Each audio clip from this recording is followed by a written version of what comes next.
Luffy was born to rebel against the Celestial Dragons, but what if he'd been raised as one of them? How would his life, beliefs, and destiny change without the people who shaped the pirate we know today? The Celestial Dragons, heirs to the world government's founders, live in luxury above the world in Mary Joaz. Shielded from commoners and morality alike, they see themselves as divine rulers. With slaves at their feet and power unchecked, cruelty has become their way of life. Among these so-called gods, a child was born into the prestigious Figarland family, one of the oldest and most powerful of the Celestial Dragon bloodlines. His name was Luffy, but Luffy's birth was surrounded by a lot of tragedy. His mother was from the Figarland family, and the daughter of Figarland, Garling, but she had died during childbirth. And Luffy's father wasn't in Mary Joaz when he was born. He had either left or been killed or hidden, as far as Luffy was concerned. Luffy was hence an orphan who was raised by Shamrock, his uncle, and the rest of the attendants of the Figarlands. He had no shortage of money or servants, but as a child, Luffy didn't seem to care much for all of that. As he grew older, he didn't seem to have any attachment to the wealth he had, or maybe he didn't really understand its value. But what he did know was that he didn't feel good when he saw the other kids hurt their slaves and treat them like garbage. The sight unsettled him. He asked Shamrock and his grandfather why they were chained and treated as less than human, but they simply brushed off his words and said that it was the way the world worked. Despite all that, there was one thing that got Luffy interested in the Holy Land, and that was the combat he saw. Luffy used to sneak into the training grounds for the gods' knights, and he would frequently watch them, all wide-eyed. Even as a child, he was drawn not to royal decrees or silken robes, but to blades clashing, boots pounding, and fists breaking the sound barrier. These elite warriors, enforcers of the Celestial Dragon will, honed their skills in the hidden courtyards and secret chambers of Mary Joaz. Luffy's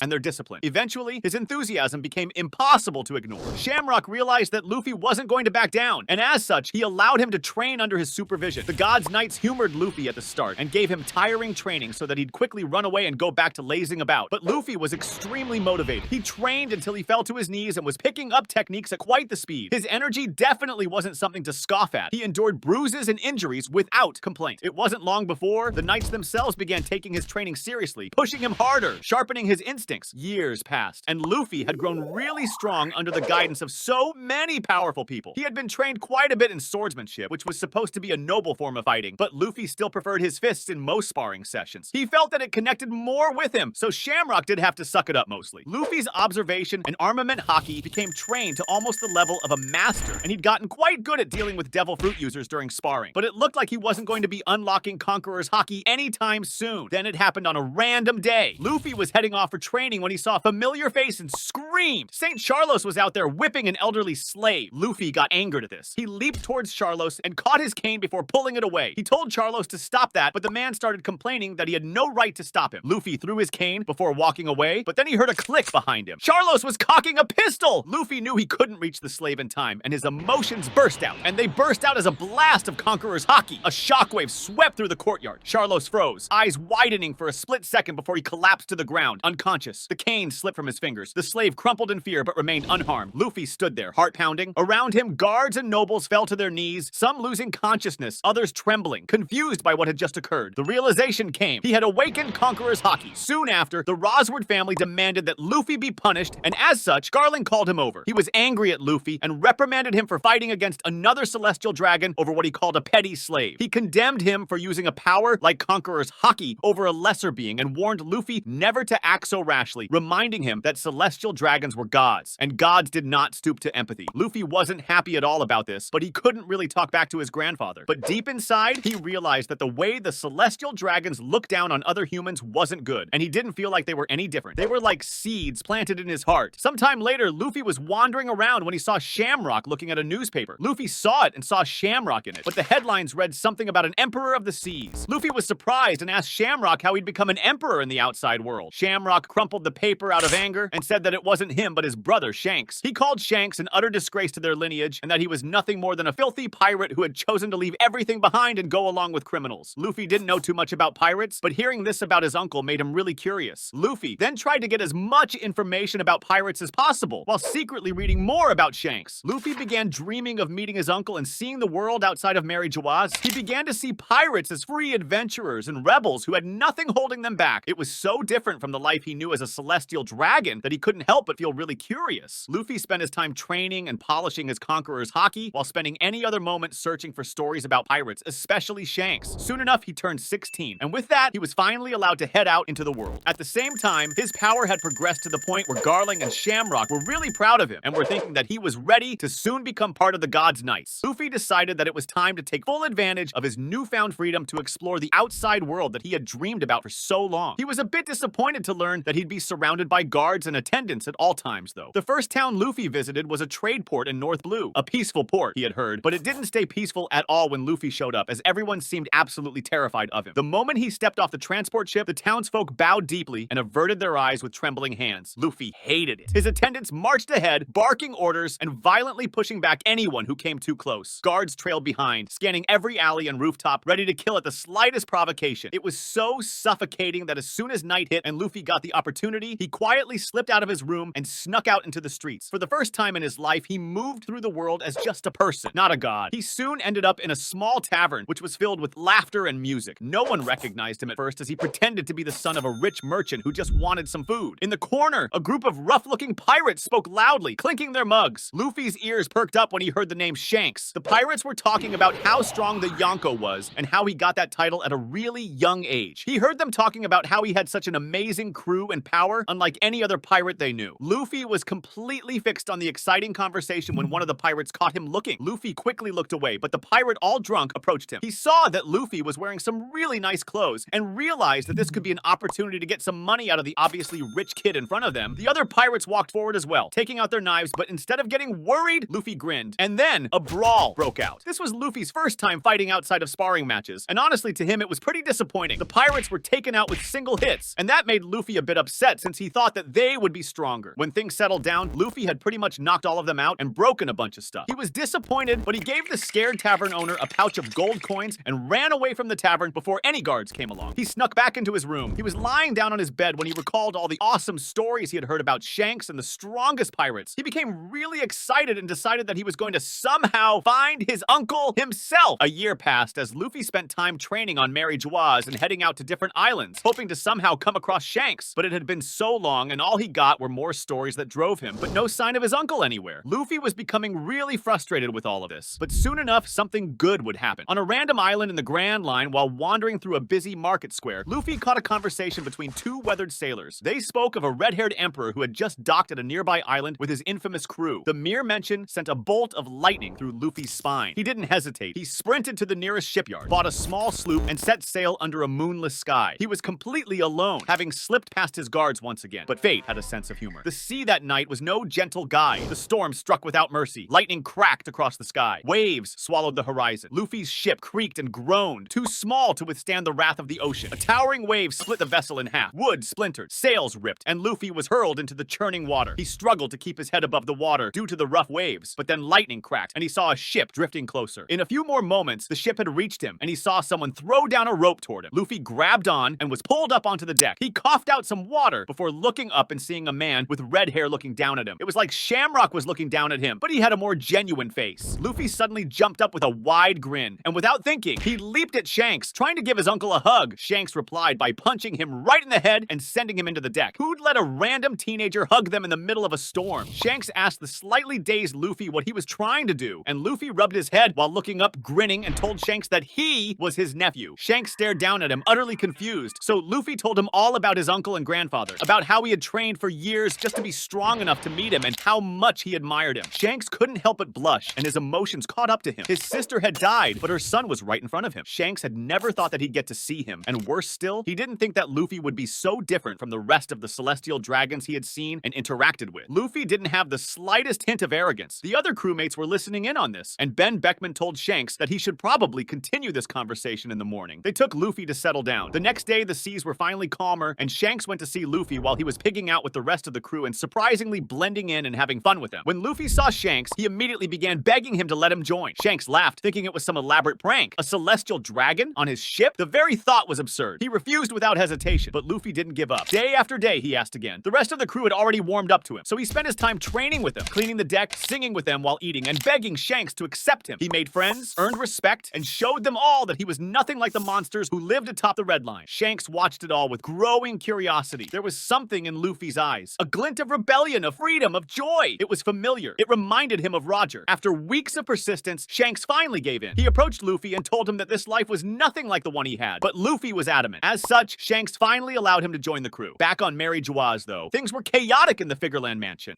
Shamrock and Garling were absolutely furious at the fact fact that the attendants had allowed Luffy to disappear. It didn't end well for them as they were enslaved for having lost a celestial dragon. It would definitely lead up to execution. Garling deployed the CP0 to track his grandson and make sure that they brought him back if he was still alive. Meanwhile, Luffy was having the time of his life. He was young and hadn't seen many real battles, but his experience was growing by leaps and bounds. He was already extremely strong and could easily keep up with most of the crew when it came to sparring. Being with Shanks only further honed his skills, and over the months, he got to fight other pirates and see the crew do the same, which added to his skills. He wasn't quite at the level of the red hair pirates elite, but he was closing the gap faster than anyone expected. Even seasoned warriors aboard the Red Force found themselves impressed by the strength and technique the former celestial dragon displayed. But something happened one night. A storm came in, much like the one that came that night when Luffy had found Shanks. Most of the crew retreated to their rooms, but Luffy was up on the deck, messing around in the rain, laughing with his arms wide as the wind tore past. The sea, wild and untamed, called to him in a way the Holy Land never had. As the ship rocked violently, he stumbled toward the lower deck, intending to check on the stored supplies. That's when he heard the crash. Barrels had spilled from their racks. One of them cracked open. Nestled amidst the broken wood was a chest that had popped open. Inside it was a weird-looking fruit that had weirder patterns on it. Luffy's stomach grumbled, and without thinking any further, he picked it up and took a bite out of it. It tasted awful. And then his arms began stretching. Luffy burst into Shanks' room, confused about what was happening, and Shanks' jaw dropped when he saw Luffy stretch his limbs. The entire crew had gathered below deck with Luffy on his knees in the middle, looking down with bumps on his head where Shanks had punched him. Shanks was pretty angry because he had stolen the devil fruit years ago from a government ship, and Luffy, like an idiot, had gone and eaten it. Luffy stood there sheepishly, scratching the back of his head, guilt plain on his face. He apologized, explaining that he hadn't known what it was. He had just thought it was food. There was silence, and then Shanks exhaled and shook his head, and a grin formed on his face. All of this suddenly seemed like fate, so the captain laughed, loud and hard, though a bit mournfully. Years of keeping the fruit hidden, gone in one hungry bite, but maybe, just maybe, it was meant to be. With all of that done, Luffy began training with his newfound powers. They were weird at first, but Luffy soon began using them in increasingly creative ways. He did mess up and break a lot of stuff on the ship, and got beaten up by Shanks a lot because of it. Eventually, Shanks decided to land on an island where he and the rest of the crew trained Luffy properly. In the next few weeks, Luffy learned to perfectly utilize his powers with his awesome strength, and he reached a completely new level. But soon, news reached Shanks. A certain pirate named Portcullis D. Ace had been captured by the Marines and was set for execution. This was the first time Luffy saw such a worried expression on his uncle's face, and he quickly ordered his crew to depart the island. Luffy asked him where they were going, and he learned that they were going to meet another Emperor of the Sea. The crew headed out, and in a few days, they came across a massive ship. As they closed in, Luffy saw that the man on the ship was more intimidating than anyone he had ever seen before. Shanks himself stood at the helm, and suddenly, two waves of haki surged through the air. Luffy felt it in his bones as the monstrous haki of both these emperors clashed and shook the very sea. Luffy could hardly breathe. The haki soon dissipated as Kaido turned into a huge dragon and faced Shanks closely. Shanks made a deal with Kaido. He would stay away from Marineford, and as payment, Shanks would give Kaido all the information he knew about Joy Boy. Luffy wondered who that was, especially since it made this Yonko agree not to fight. With the beast's threat averted, the red hair pirates quickly headed toward Marineford. When they arrived, everything was in chaos. Marineford looked more like ruins than the headquarters of the Marines. The crew saw that Garp, the supposed hero of the Marines, had actually turned against them and was fighting beside Whitebeard. Garp was fueled by fury and love for his only grandson and had gone on a brutal rampage. Marines lay unconscious or broken in his wake as he fought against all of them, unwilling to let his grandson be executed. He had already lost one to the celestial dragons. Luffy saw Whitebeard in the distance too. He looked injured, but his presence was astonishing. The way he was fighting next to Garp and Marines was scrambling. He saw Whitebeard's commanders wreaking havoc even with their injuries and taking on Marine admirals while flames seemed to be blowing towards them. This must have been the work of the pirate who was supposed to be executed. Shanks and his crew wasted no time and jumped onto the island as soon as it was in range. Luffy leapt into the fray beside the Yonko just as he released a burst of haki to calm down the battlefield. He was glad that he hadn't been late. Shanks proclaimed to the Marines that they needed to stop the war or risk facing him as well. The Marines were shocked. They couldn't possibly deal with another emperor after all of this. Fleet Admiral Sengoku clenched his fists, but even he knew that things were dire for them. Garp had defeated and beaten down Admiral Sakazuki. Only 2 admirals were standing, and his Marines were as badly hurt as Whitebeard's own crew. It was a really fragile situation. But before he could make a decision, a chilling hum rippled across the battlefield as glowing black circles etched themselves into the war-torn ground. Marines and pirates alike paused mid-strike, unsure of what was happening. And then 2 figures emerged, as if from the air out of the circles. Figarland Garling and Shamrock Garling of the God's Knights. Their presence was as powerful as Shanks's, and everyone froze. Shanks put his hand on the hilt of his blade as Garling scanned the battlefield before meeting eyes with him. He knew what they were here for. Luffy. Reports from CP0 agents embedded in Marineford had alerted the Figarland family that the young young heir had not only surfaced, but now stood on the battlefield of pirates with Shanks! With a loud voice, Garling told Luffy to quickly come with him. Luffy was looking at the ground, his fists trembling. Garling then struck the ground with his boot, and the earth seemed to split, and he called out to Luffy once more. Seeing this, Whitebeard cracked the sky next to him and loudly proclaimed that Garling had better know his place. Shanks stepped in front of Luffy, his eyes locked onto Garling. The gesture was enough to give Luffy strength, and he told Garling that he didn't want to go back. Garling looked towards Luffy. He had already gotten reports about him eating the devil fruit. 3 more God's Knights appeared beside him before Garling ordered the Marines to bring back his grandson and get rid of the pirates. And then, war erupted once again. The God's Knights, including Shamrock, leaped towards Shanks and his crew while the Marines went toward Whitebeard and Garp. Shanks leaped forward and clashed blades with Garling, sparks and haki erupting with every strike. Their duel was godlike. 2 supreme conquerors colliding with wills strong enough to tear the sky in 2. Each swing of Garling's blade sent shockwaves across Marineford, but Shanks countered every strike. He hadn't expected that he'd be fighting his father on this battlefield. Around them, Ben Beckman, Yasopp, and Lucky Roo battled the 3 God's Knights. Beckman exchanged bullets with a gun-wielding knight who used sea stone-infused rounds and teleportation magic, the air ringing with every fired shot and deflected round. Yasopp's sharpshooting clashed against a knight with clairvoyance, both trying to outpredict the other's next move in a battle of vision and fate. And then there was Luffy. Shamrock had gone for him directly, and his punch had sent him away from the rest of the crew, who were kept occupied by CP0 agents and the God's Knights. Luffy stood in front of Shamrock, but he was determined. Shamrock told Luffy to stop being foolish and come back with him, but Luffy told him that their way of living was wrong, treating fellow humans with cruelty. Shamrock looked at Luffy and unsheathed his blade. Luffy clenched his fists and leaped at Shamrock as the two began fighting through the ruins of Marineford. Shamrock, once Luffy's mentor, fought with cold perfection, while Luffy's style was completely unorthodox. Despite his strength, Shamrock was casually brushing aside Luffy's blows while constantly telling him that he needed to come back or he'd be learning of his strength the hard way. Meanwhile, on the other side of the battlefield, the Marines regrouped after Garp's betrayal, their morale shaky. Kuzan and Kizaru led the front, locking into fierce battles with Whitebeard and his commanders. But Whitebeard, despite his wounds, was an absolute monster on the battlefield. His son was finally free, and he wasn't about to let anyone take him back. Ace fought alongside Marco, who was heaving from all the fighting, but they were still tearing through the Marine ranks. Garp was beside him, fending off the soldiers but making sure that he didn't hit them too hard. He looked towards Luffy, who was fighting Shamrock in the distance. There was something about the boy. It felt like Garp knew him. Luffy had taken quite some damage from his fight with Shamrock, but he wasn't going down. Annoyed at this, Shamrock ordered his sword to awaken. The blade quivered before morphing violently, twisting and snarling into a 3-headed beast. The steel shimmered as Cerberus emerged. Its eyes glowed with malice, and each of the 3 heads bore a mouth of massive blades, all twitching, hungry. Luffy ducked the first strike, but the second head lunged, catching his arm mid-punch with the edge of its fang blade. Blood sprayed as he recoiled, only to get struck again by a spinning blade launched from one of Cerberus's heads. Shamrock moved like a storm and began overwhelming Luffy before hitting him with a devastating uppercut coated in Conqueror's haki. Luffy was sent flying, crashing hard into the rubble and falling unconscious. Shamrock stepped forward to retrieve the unconscious Luffy. Suddenly, the ground trembled as Garp leaped at him with a fist coated in haki. He was too quick, and Shamrock didn't expect him. The punch connected and threw Shamrock across the battlefield. Garp didn't understand exactly what was happening, but seeing the boy on the ground enraged him. He acted on his feelings now that Ace was safely beside Whitebeard and stood between Shamrock and Luffy. Shamrock stood up, blood lightly trickling down his head. He asked Garp why he was interfering, but Garp didn't answer and leaped towards him. Garp's fist clashed with Cerberus as the blow shook the air. Cerberus lunged again, but Garp batted one of its heads away with a monstrous punch, only for another to carve his shoulder open. Flames burst from the decapitated necks, and the heads hovered, circling Garp like vultures. Garp was giving it his all, but he had been weakened from all the fighting he had done. Shamrock was slowly gaining the upper hand. One of Cerberus's blades stabbed through Garp's side. Blood gushed. He grunted, still standing and fighting, and then it happened. The sound of drums could be heard across the battlefield. From the shattered rubble, steam began to pour out as Luffy began to stand and then float. His hair turned white as he lifted up, an aura surrounding him. Luffy seemed to have recovered completely, and surprisingly, he was laughing. An infectious laughter that caught everyone's attention. Garling looked at Luffy and became enraged, screaming at Shanks for what he had done. But Shanks wasn't backing down in the slightest. He'd been overpowering his father, and his crew was almost done dealing with the God's Knights. Even the Marines were on their last legs. Shamrock turned his attention toward Luffy as Cerberus went spinning toward him, the massive fangs spinning like drills. But Luffy simply caught them and threw them up into the sky. Shamrock leaped toward him, but Luffy messed around, bending his body in impossible ways to dodge him. Then he struck with his fist, and the power caught Shamrock off guard. How had Luffy gained so much power when he was unconscious only a moment ago? Shamrock leapt back before pressing the attack, but Luffy either dodged or countered each one. The heads of Cerberus launched toward him like missiles, but Luffy's body ballooned as he expanded his fists 100-fold. And then his fists began raining down like meteors. He beat the 3 heads into the dirt and turned them back into a twitching sword. Luffy deflated and went for Shamrock. He tried to parry, only for Luffy to grab him by the ankle, spin him around, and smash him into a mountain of Marineford rubble. Shamrock coughed blood as his armor cracked. His knees gave up as Luffy laughed while floating in the air. Garling broke away from his fight with Shanks and went towards Shamrock. He stared down at Luffy, his eyes holding both anger and desperation. Luffy looked at his grandfather, but he was resolute in what he said next. He told him that he was going to become the Pirate King. Without a word, Garling summoned the Dark Circles once more, and the battered gods' knights retreated. With their retreat, the Marines dropped their swords as well and stepped back from the fight on Sengoku's orders. The war was won, and the drums of liberation were beating once again. Make sure to subscribe and hit the like button for more One Piece videos!